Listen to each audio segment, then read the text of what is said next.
Conjunto de palestras que temos estado a fazer sobre pesquisas espíritas. Podem encontrar a parte 1, 2, 3 e 4 no nosso Facebook e no YouTube também do Centro de Cultura Espírita, e esta depois também vai para lá, né? Muito bem, nós estamos a falar de pesquisas espíritas e pesquisadores espíritas que já existiram desde que Allan Kardec apresentou o espiritismo ao mundo, mas também dos que ainda existem ou ainda não desencarnaram, porque há muita gente no corpo de carne a pesquisar isto. E de facto este livro, o Livro dos Espíritos, que é o livro base da doutrina espírita, que foi lançado em 18 de abril de 1857, ele fez a divisão antes do espiritismo, antes de aparecer este livro e depois, né? Antes de aparecer este livro, acreditava-se na vida para além da morte. Portanto, era uma crença cega das religiões. Mas não havia provas, não havia experiências, né, que comprovassem isso. Com o aparecimento do espiritismo, comprovou-se que a vida para além da morte continuava, existia. Era uma realidade, não era uma crença. Então, depois de aparecer o espiritismo, já não é preciso acreditar na vida para além da morte. Porque estudando sabe-se que ela é verídica, né? Sei lá, imaginem que agora vamos chegar a casa e em todos os canais de televisão de Portugal, da Europa, do mundo, está a dar uma notícia: a ciência descobriu um equipamento que permite contactar com o mundo espiritual, onde aparecem contactos de pessoas nossas conhecidas ou conhecidas dos jornalistas, etc. O que é que vocês achavam? Ia ser um estrondo, não é? Eu imagino os telejornais todos a abrirem, imagino a CMTV a repetir aquilo 500 mil vezes, não é? Passa a expressão, e estou a fazer publicidade a um canal que eu não gosto, mas pronto. A internet ia bloquear, era toda a gente a ver, e pá, como é que se vai instalar esta aplicação, este programa para falar com o além, né? E já há alguns cientistas a trabalhar nisso, curiosamente, na Universidade do Arizona, criaram um telefone para falar com o mundo espiritual, a Soul Phone Foundation, a fundação do telefone da alma. Mas se nós chegássemos a casa, não era fantástico? De certeza que alguns daqui dos presentes iriam logo tentar comunicar com o lado de lá, né? Se calhar não conseguiam, mas por falta de rede.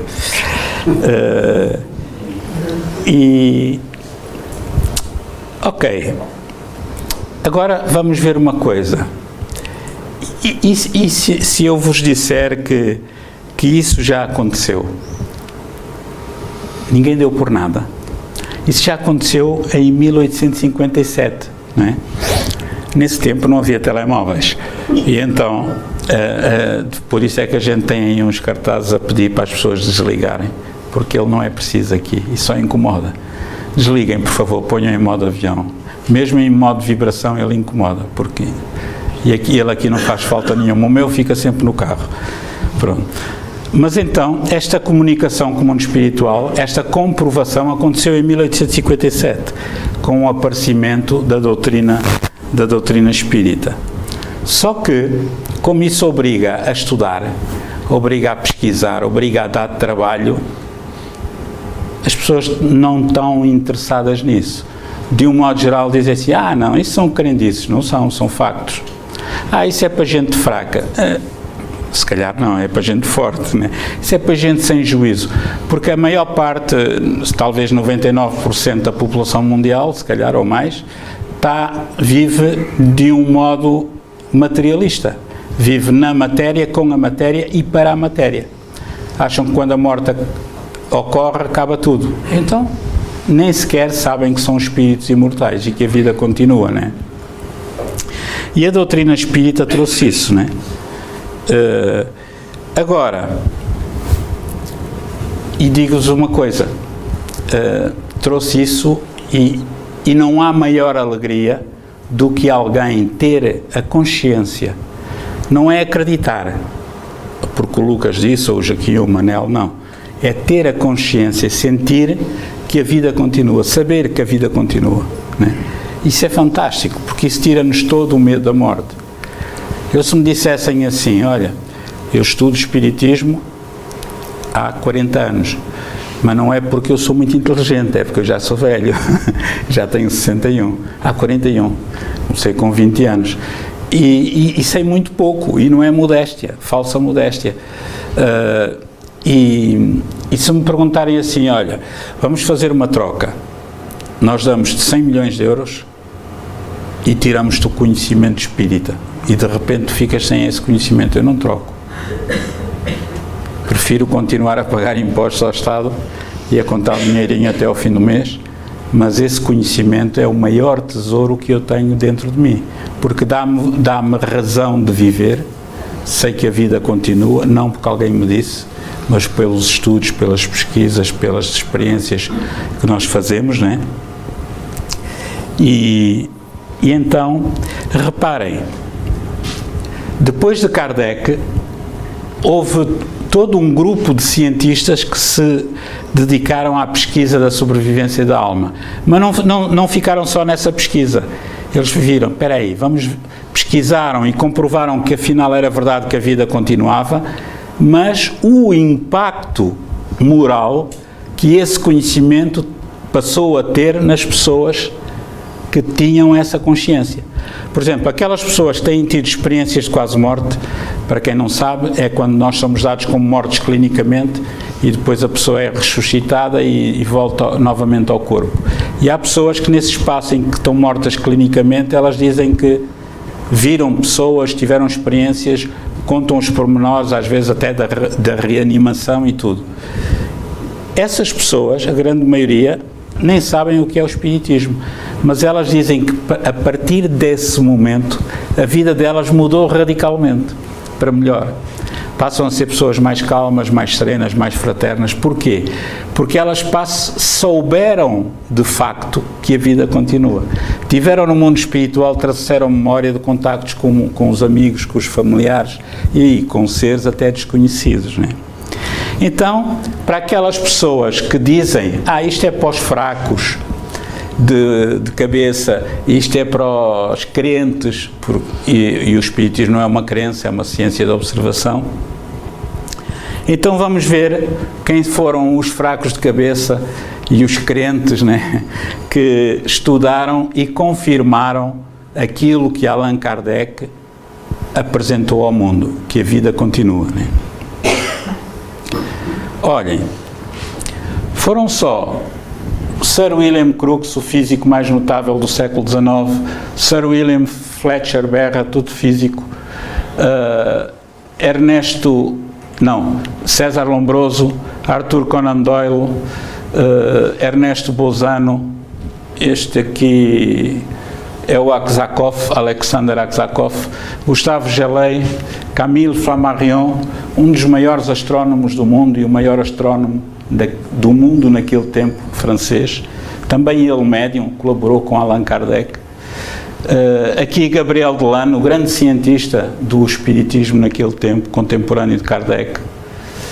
Charles Richer, o pai da metapsíquica, que no início, por vaidade, né, também dizia que isto negava os fenómenos espíritas que ele próprio pesquisava, mas no fim da vida acabou por reconhecer oficialmente, né. O tenente-coronel Alberto Rochage, do Instituto de Metapsíquica de Paris, o filósofo Léon Denis, aqui Frederick Zollner e Epes Sargent. Estes são alguns, porque a lista é enorme, são mais de 100 à vontade, né? E vamos passar só aqui meia dúzia, já passamos, né? Mas temos aqui mais. Se calhar não sabiam que o casal Curie, a Madame Curie e o Pierre Curie, o marido, que foram prémio Nobel, os dois, que descobriram o rádio, o elemento químico, não a rádio, o aparelho. Estes senhores também fizeram pesquisas espíritas, participaram em pesquisas espíritas. O Crawford, este aqui, Paul Gibier também, o Sir Oliver Lodge, um homem notável das ciências na Inglaterra. Aqui o Sr. Morselli, em Itália, psiquiatra, o Barão Schrenz-Notzing e aqui o Sr. Oshorovitz. Estes foram aqueles que nós fomos passando nas 4 sessões anteriores, né? Hoje vamos falar de 4 personalidades que não têm nada a ver com crentes, que não são crentes, e muito menos cabeças fracas e pessoas que acreditam em tudo que se ouve. Alfred Russel Wallace, William James, Frederick Myers e Joseph Banks Rhine. Certamente para alguns já são conhecidos, mas vamos ver muito rapidamente. Alfred Russel Wallace, portanto, ele foi um naturalista, evolucionista, era geógrafo, antropólogo, né? Ele estava a estudar a teoria da evolução das espécies ao mesmo tempo que o Charles Darwin, mas nenhum sabia do trabalho do outro. E então, quando o Charles Darwin apresentou à sociedade, também o Wallace tinha este conhecimento. E o Wallace era uma pessoa muito generosa. Era um autodidata, curiosamente. Fez pesquisa científica muito importante ainda hoje. E mais, ele deu todos os louros ao Charles Darwin, abonou a favor do Charles Darwin quando ele merecia ter tantos louros como ele, né? Abdicou dos louros, etc. Só que Alfred Russel Wallace foi além do Darwin. Ele, entretanto, teve contacto com a mediunidade, conheceu a mediunidade nos povos que ele visitava, não só na Ásia, como também no Brasil, em África. Foi conhecendo a mediunidade e foi contactando com os espíritos. E hoje está provado que este homem participava em reuniões ditas espíritas, ou reuniões mediúnicas, reuniões de contacto com o mundo espiritual. Daí que aderiu ao espiritismo em 1865. Naquele tempo, se vocês forem ver nos livros, os ingleses não chamavam espiritismo, chamavam New Spiritualism, ou Novo Espiritualismo. Mas quando virem Novo Espiritualismo em Inglaterra, significa o espiritismo da Europa, né? Então, para sermos mais corretos do ponto de vista ele aderiu ao Novo Espiritualismo em 1865, né? Reparem, este homem foi premiado várias vezes pelos seus trabalhos. Apesar de ser um autodidata, ele foi membro das sociedades científicas inglesas, as mais eminentes, né? Na sua área, né? Como estas estão aqui descritas, e foi também presidente da Sociedade de Entomologia em 1872. Portanto, estamos aqui frente a uma pessoa que era um autodidata e que fez um trabalho ao nível de um cientista como Charles Darwin, né? O seu trabalho foi reconhecido mundialmente, sem dúvida nenhuma. Vemos aqui um livro, né? Charles Darwin e Alfred Russel Wallace, portanto, os dois, né? Vemos aqui uma pintura, por exemplo, o estudo que ele fazia, eles viam aves, estudavam a evolução das... faziam coleções, muitas das coleções dele, do Wallace, quando ele estava em pesquisa ali pela Indonésia e pelo Brasil, algumas perdiam-se, porque eles depois vinham de barco para a Inglaterra e os barcos naufragavam, né? E temos aqui estes livros, né? Existe um outro lado da vida, né?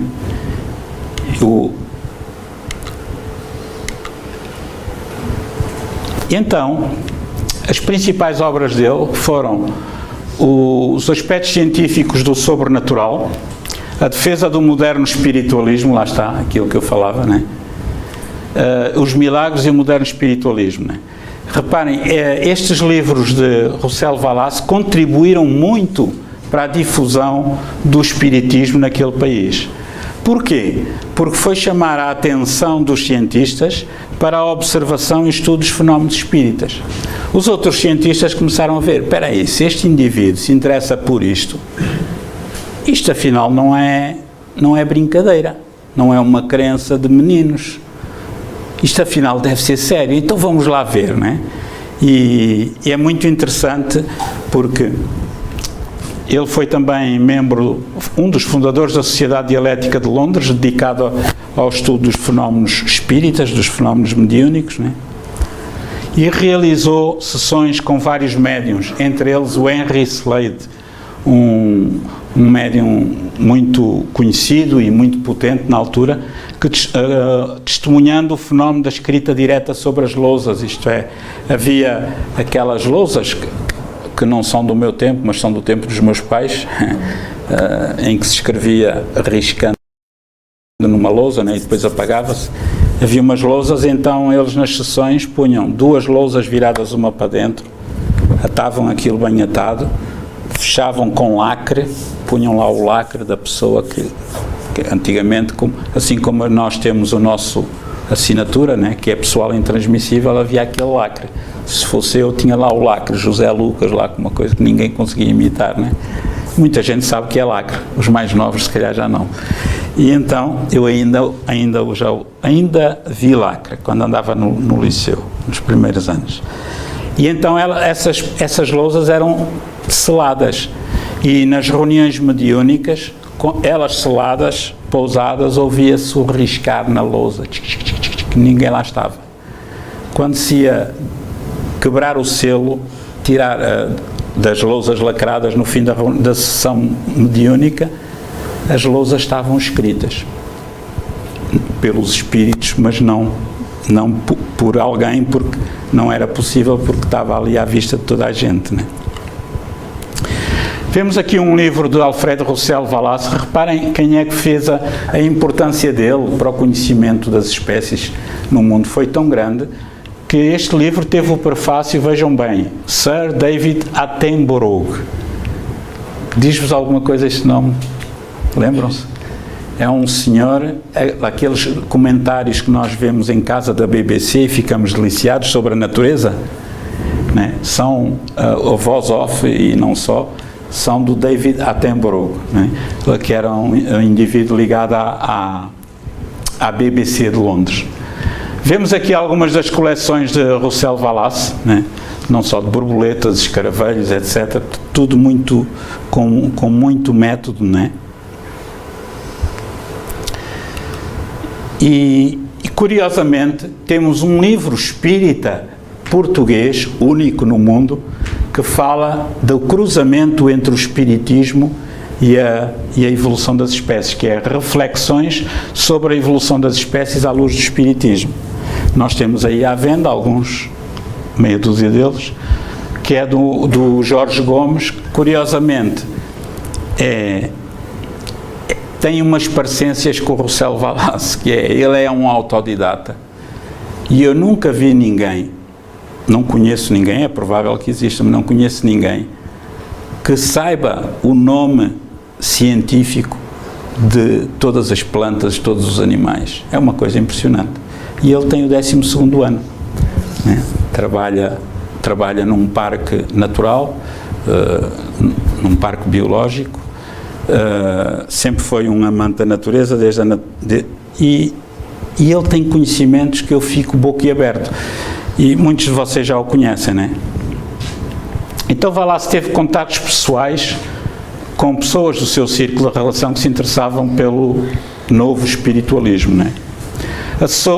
Assistiu também a sessões promovidas pela Sra. Marshall, uma médium profissional, onde assistiu aos fenómenos das mesas girantes e aqueles dos raps, das batidas. Porquê é que falamos aqui de uma médium profissional?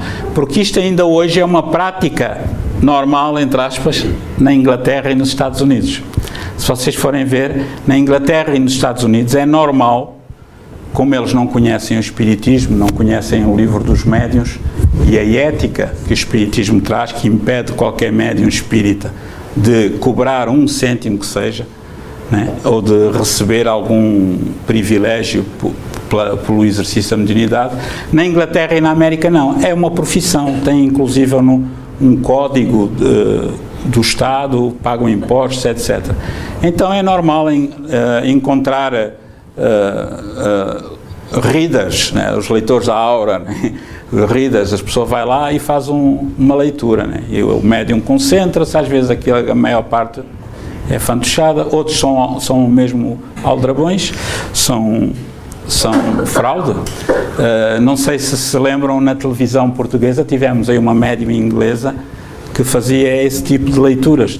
Havia pessoas que estavam assim na plateia e depois dizia, e tal, mas havia contactos prévios com as pessoas.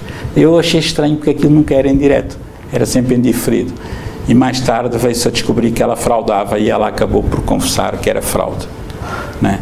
Portanto, mas pelo facto de haver médiuns que fraudam, não significa que não exista mediunidade. Por facto de haver médicos que não prestam, não significa que a medicina não preste. Por facto de haver professores maus, não significa que o ensino seja mau. Não podemos generalizar, né? E então Jorge Gomes tem este livro que é muito interessante, lê-se muito bem, porque pega na evolução das espécies, pega nessa teoria e depois começa a fazer um cruzamento com o espiritismo nos dias de hoje, né? Rousseau Wallace chegou a fazer pesquisas na sua própria casa, né, para ter inclusive maior rigor sobre os médiuns, né. Vemos aqui a sua assinatura e o ar simpático dele. Quem for a Londres, ainda não tive o privilégio disso, de ir ver ao Museu da História Natural, tem lá um busto dele em tamanho natural, se não me falha a memória, bem como muitas das suas descobertas. Aqui este livro, que é um grande livro, A Defesa do Moderno Espiritualismo, que significa a defesa do espiritismo, portanto, e Os Fantasmas e as Suas Aparições, um outro livro também dele, né? Este foi o livro que marcou significativamente a Sociedade Científica de Inglaterra, de Alfred Russel Wallace, Defesa do Espiritualismo Moderno, que seria o espiritismo, né? Uma das médiuns que Wallace pesquisou foi também uma outra, a senhora Guppy, que possuía faculdades de efeitos físicos, né? Em março de 1874, ele identificou a sua mãe falecida, que lhe apareceu numa fotografia, naqueles retratos que se tiravam com aquelas máquinas antigas, né? Aparecia a fotografia da pessoa, do retrato, e aparecia, quando havia mediunidade de efeitos físicos, a imagem de alguém falecido, quando acontecia, claro, não era sempre.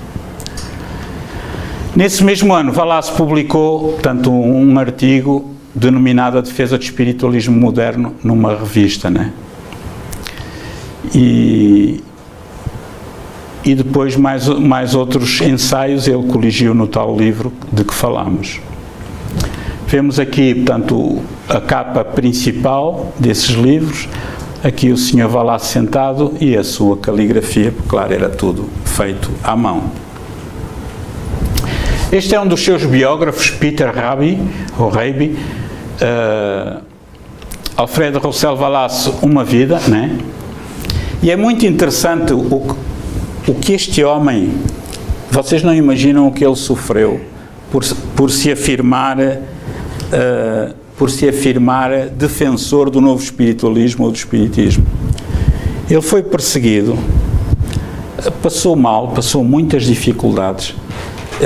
Ele era tão pobre que os cientistas, seus amigos, pediram ao rei da Inglaterra para lhe dar uma espécie de uma pensão, uma mesada, pelos feitos científicos que ele fez em prol da humanidade e também como inglês, né?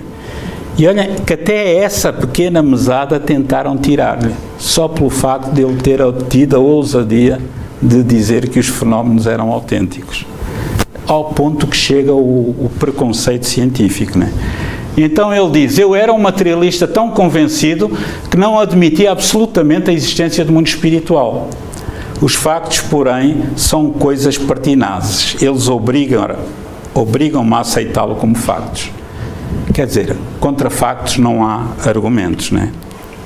E uma outra frase dele: Os fenómenos espíritas estão tão bem comprovados como os factos de todas as outras ciências. Isto é notável, não é? William James. Certamente muitos de vós já ouviram falar no William James. William James foi chamado o pai da psicologia americana, não é?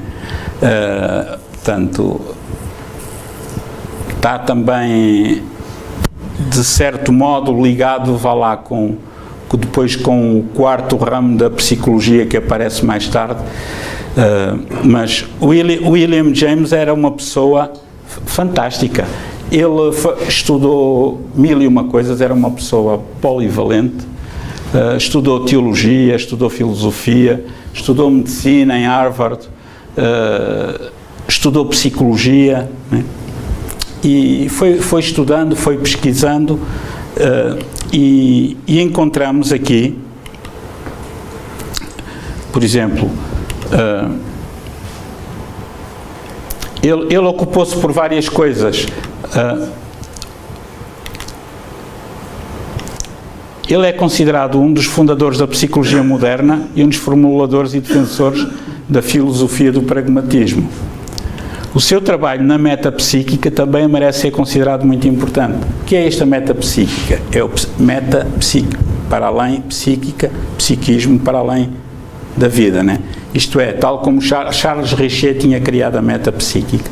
Portanto, ele interessava-se também por isto. Depois da metapsíquica aparece a parapsicologia, né? Ora bem, esta senhora aqui, a senhora Piper, a Madame Piper,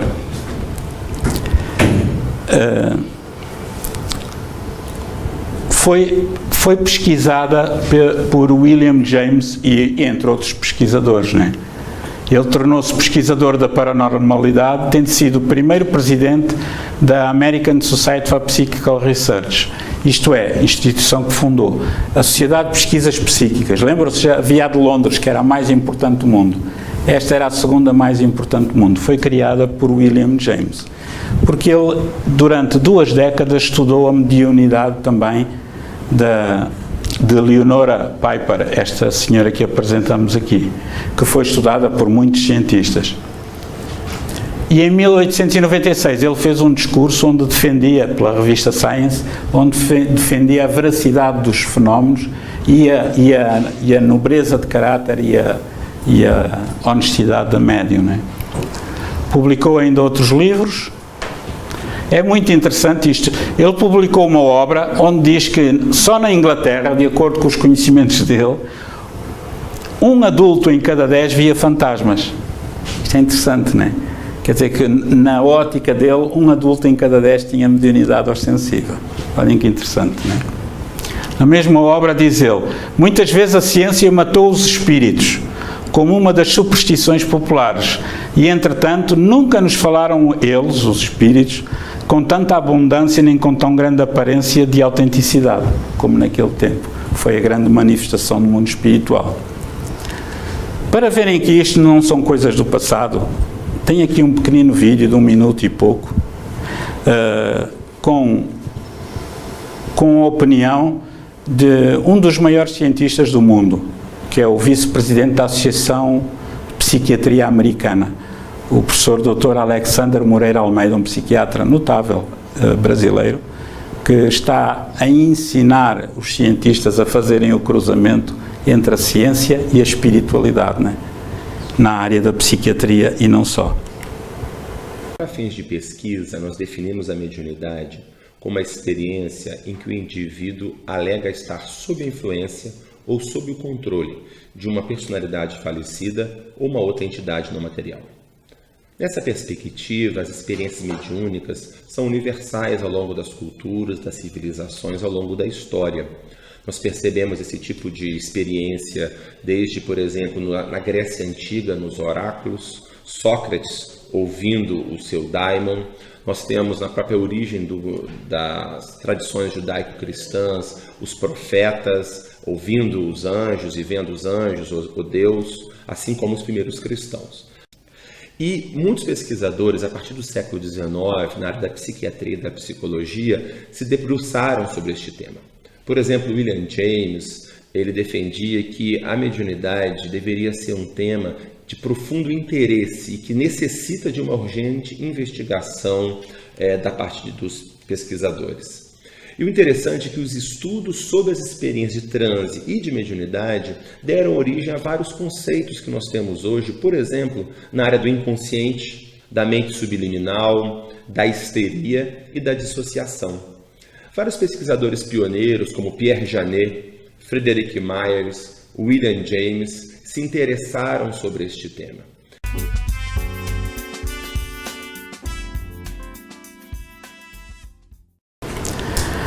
Então, o William James, que o Dr. Alexandre Moreira Almeida falava aqui como referência, né, é o mesmo que nos vem dizer: acredita que vale a pena viver e a tua convicção ajudará a criar esse facto. Olhem que interessante, não é? Acredita que vale a pena viver e essa convicção vai ajudar a criar esse facto. Quer dizer, aquilo que nós pensamos, tal e qual como os espíritos disseram em 1857 a Kardec, tudo deriva do pensamento e nada mais. Nem de velas, nem disto, nem de rituais, nem de nada disto. E William James tem ainda esta frase notável, que eu não podia deixar de trazer aqui. A maior descoberta da minha geração, e foi naquele tempo, é que o ser humano pode alterar a sua vida mudando a sua atitude mental. Se tivesse aqui o Fernando Peça, dizia assim: e esta, hein? Não é? Ok. A maior descoberta da minha geração, vamos ler isto outra vez, é que o ser humano pode alterar a sua vida mudando a sua atitude mental. Epá, eu levo uma vida desgraçada, sempre a correr de um lado para o outro. A culpa é do meu patrão, a culpa é... Não, eu não levo. A culpa é do meu... A culpa é disto, a culpa é daquilo. Mas ele diz aqui outra coisa. Não, a responsabilidade é tua. Muda de atitude mental. Ah, mas eu tenho de andar a correr. Não. Organiza-te. Muda a vida. Muda a maneira de pensar. Ah, mas está calor, está frio. Epá, para de reclamar. Ah, mas eu não tenho direito de reclamar. Tens, mas isso faz-te mal. Então, se nós mudarmos a maneira de pensar, né, em vez de reclamar, agradecer, aquilo que a Paula fez na prece, né? Está calor, a gente reclama. Está frio, a gente reclama. Chove, a gente reclama. Não chove, a gente reclama que está a falta de água, né? Então, começar a agradecer, né? A Deus, começar a agradecer às pessoas, aos vizinhos. Olá, como está? Tal, né?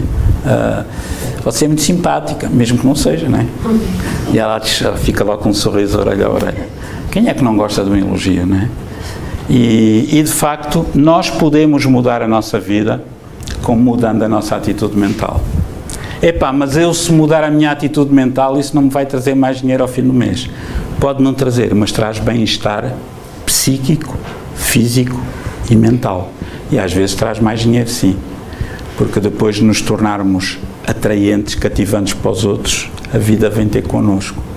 Embora o objetivo não seja necessariamente esse, né? Frederick Myers, já ouviram falar? Frederick Myers foi presidente da mais importante sociedade de pesquisas psíquicas do mundo, da SPR, Society for Psychical Research, de Londres. Era uma pessoa muito erudita, um escritor, poeta, né? E ele tornou-se notável pelos estudos sobre os fenómenos espíritas, né? Foi um dos fundadores da Sociedade de Investigações Psíquicas de Londres, aquilo que já vos falei, né? E tem um livro muito interessante que ele deixou como herança, A Ciência e a Vida Futura. Vemos aqui a sua fotografia, o livro Personalidade Humana.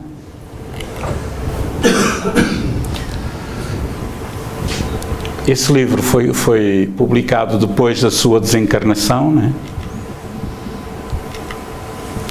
É muito interessante, se vocês forem pesquisar vão encontrar informação sobre isso, porque ele, como se dedicava ao contacto com o mundo espiritual através de médiuns e pesquisava isso de um modo científico, ele combinou com os seus amigos Henry Sidgwick, que também pesquisavam, e Edmond Gournay, que andavam naquele círculo, quem morrer primeiro vai se comunicar. Então há aí umas comunicações cruzadas entre eles, em que uns estavam do lado de cá e ele do lado de lá. Um dia vamos fazer uma palestra sobre isso. Myers proclama que, olhem o que ele diz, este homem é notável, isto não é um Zé Lucas qualquer, é um homem notável. Diz ele que, assim como Sócrates fez descer a filosofia do céu para a terra, o médium Emanuel Swedenborg, no século XVIII, 1700 e tal, ainda antes do Espiritismo aparecer, foi quem levantou a filosofia da terra para o céu.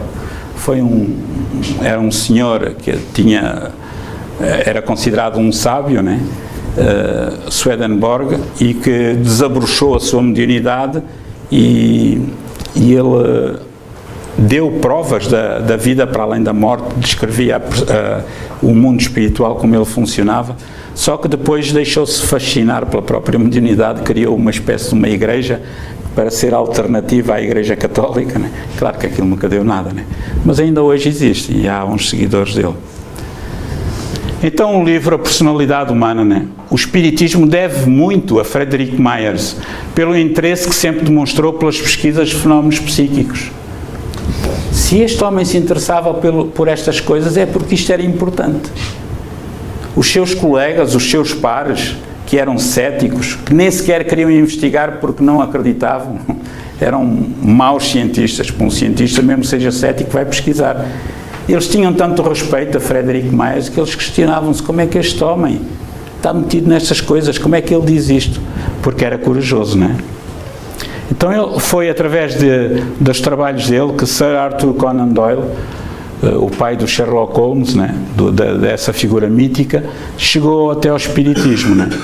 E diz Sherlock Holmes, a personalidade humana, essa obra, foi aquela que mais me impressionou, contribuindo decisivamente para a conversão ao Espiritismo do Conan Doyle. Então, companheiros, na sua obra História do Espiritismo, Conan Doyle ainda fala, ele diz que Frederick Myers restaurou a fé que tinha em Deus com as pesquisas espíritas, fé que ele tinha perdido no cristianismo. Não foi no cristianismo, foi nas igrejas cristãs, né?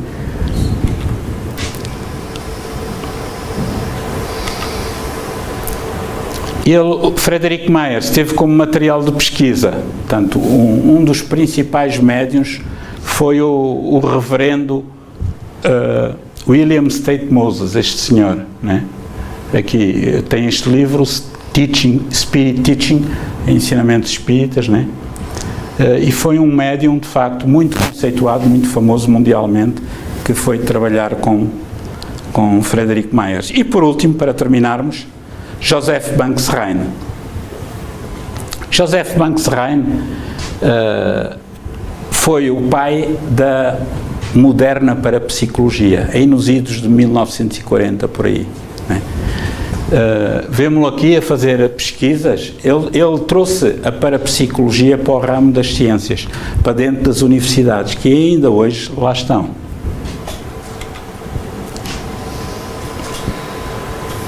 Lá está.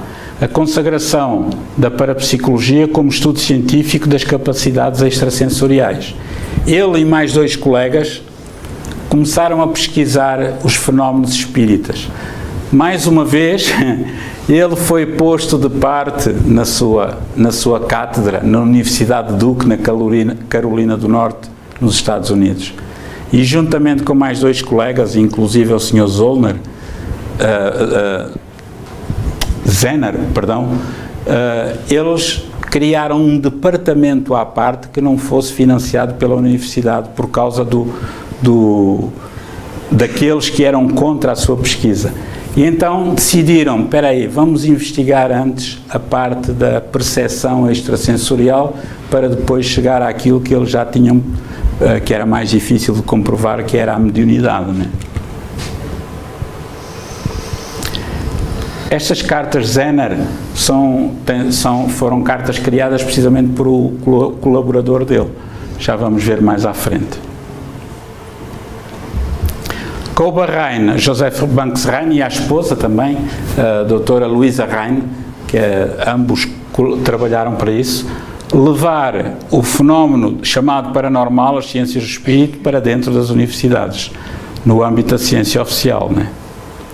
A sua adesão às pesquisas psíquicas foi incentivada pelos contactos com os trabalhos sobre telepatia de quem? Daquele Sir Oliver Lodge, que há bocado falámos, lembram-se? De Inglaterra. Esta é uma das médiuns com quem ele trabalhou também. Após completar o doutoramento em Biologia, como vêem, não era propriamente um borra-botas, não era um Luquinhas, era uma pessoa com estudos, né? Foi convidado por William McDougall, era uma pessoa muito importante, para integrar o Departamento de Psicologia da Universidade, aquilo que eu já referi, não é? Trabalhou muito com esta médium, a senhora Eliane Garrett, muito conhecida, era uma médium de potentes efeitos físicos.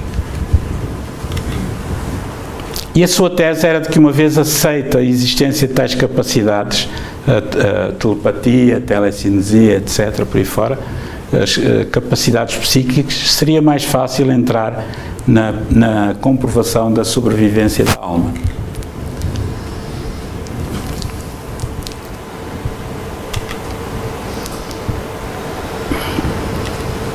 Lá está os tais colegas dele, não é? O Sr. Zener e outros, realizaram centenas de milhares de experiências, logrando a comprovação estatística da existência e capacidades extrasensoriais do ser humano. Se eu vos disser que estes senhores fizeram experiências científicas de telepatia entre os Estados Unidos e a China, se calhar não sabem, porque isso não é divulgado na televisão, porque não interessa. Só interessa é a pessoa que mordeu a orelha do cão, porque isso é notícia. Porque se for um cão a morder a orelha de um homem, isso já não é notícia, porque é normal o cão morder o homem. O que não é normal é o homem morder o cão, não é? E então, ele fez experiências com militares americanos dentro de um submarino, debaixo da calote polar do gelo, onde nem sequer as comunicações chegavam, por causa dessa forte espessura de gelo, e ele conseguiu testes de telepatia extremamente significativos. Ele fez testes de telepatia com um famoso astronauta daquela série da Apolo 11, Apolo 12, uma das Apolos, e havia um espaço de tempo no regresso, na reentrada da Terra, cerca de 20 a 30 minutos, em que os astronautas não tinham nada para fazer, era só esperar que aquilo corresse bem e pronto.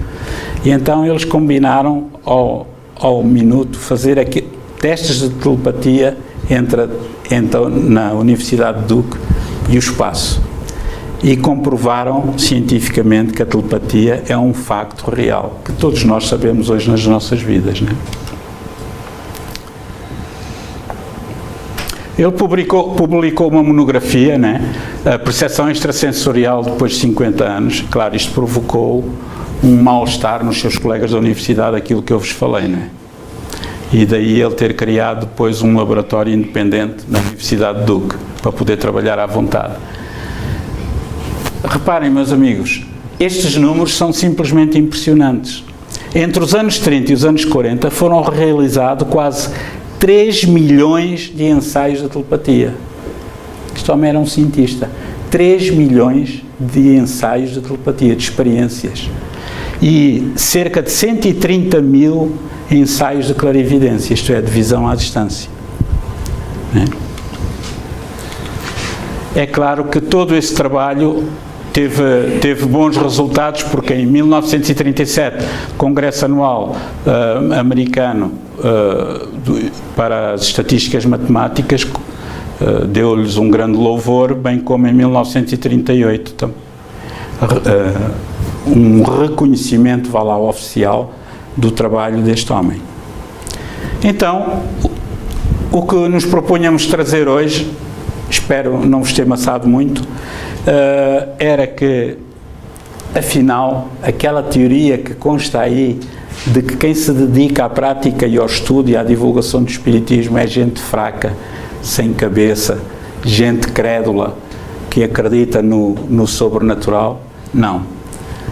O Espiritismo é uma ciência de observação. Como ciência, investiga os factos espíritas, estes fenómenos. Como filosofia, explica-os.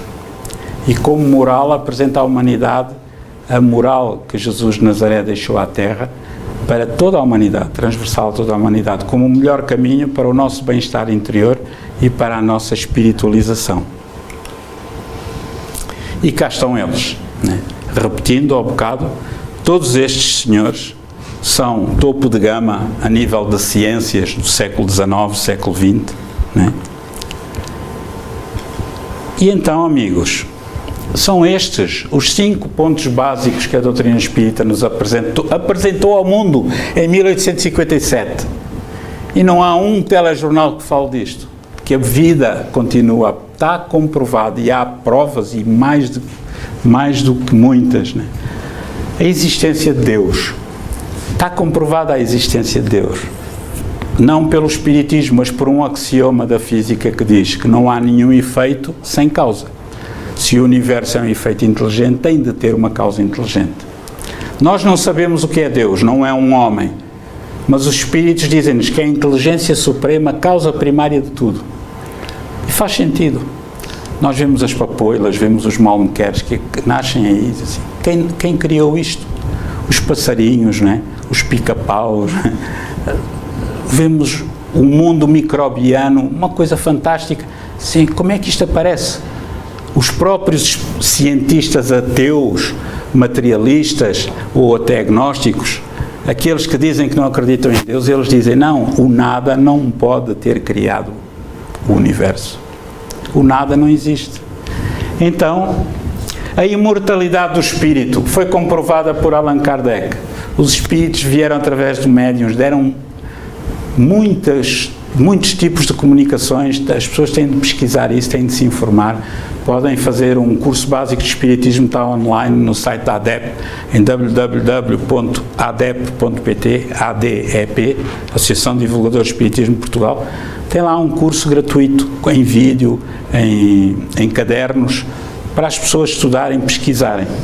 Através da comunicabilidade dos espíritos, usando médiuns, descobriu-se a imortalidade. Pessoas vinham e diziam, eu sou fulano tal, que não era conhecido, eu vivi na rua tal, na porta tal, tinha esta e aquela característica, familiares com este e aquele nome. E as pessoas iam investigar. Ninguém conhecia os casos. E eles comprovavam-se. As comunicações cruzadas, um médium recebia metade de uma mensagem e depois o espírito dizia assim, agora vá à rua tal, ou à porta tal, ou andar tal, que está lá um médium que recebeu a segunda parte da mensagem. E sem ninguém conhecer aquele local, iam lá, batiam à porta, o senhor é médium? Sou sim, como é que sabe? É que nós recebemos uma mensagem, o espírito disse para vir aqui. Isto no tempo de Kardec. Né? E ainda hoje também acontece. E então,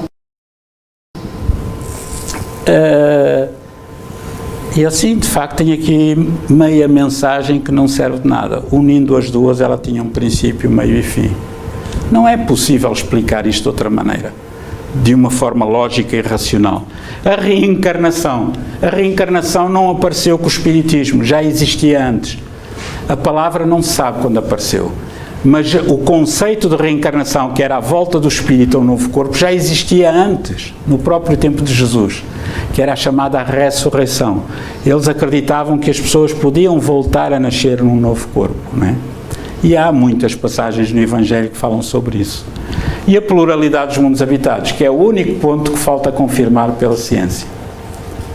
Mas em milhões, bilhões, trilhões de planetas pelo universo ou pelos universos fora, será que só o planeta Terra é habitado? Não faz sentido. Seria um desperdício enorme de matéria, de energia, de oportunidades de vida por parte de Deus. Esse Deus seria muito pouco inteligente, se assim fosse, não é? E então, companheiros, é muito importante levar esta mensagem às pessoas. Quando elas disserem assim, eu não acredito disso, se fazes bem, não acredites, vai estudar, vai pesquisar, vai ver ao site do CCE, tem lá pesquisas científicas sobre o Espiritismo. Temos lá temos mais de 200 palestras da área da ciência, da área da filosofia, da área da moral. E gostava de terminar como o Espiritismo nos traz essa alegria de saber que, apesar do sofrimento, das alegrias, das dores, nós vamos continuar a viver. Que nós possamos fazer da nossa vida também uma música como esta, né? E quando vierem os problemas, as dificuldades, pensar assim: deixa estar, isto vai passar, tudo passa, né? É de facto, porque em vez de nos preocuparmos com os problemas, nós temos sempre a opção de nos ocuparmos com os problemas. E então assim vai ser mais fácil de resolver as situações.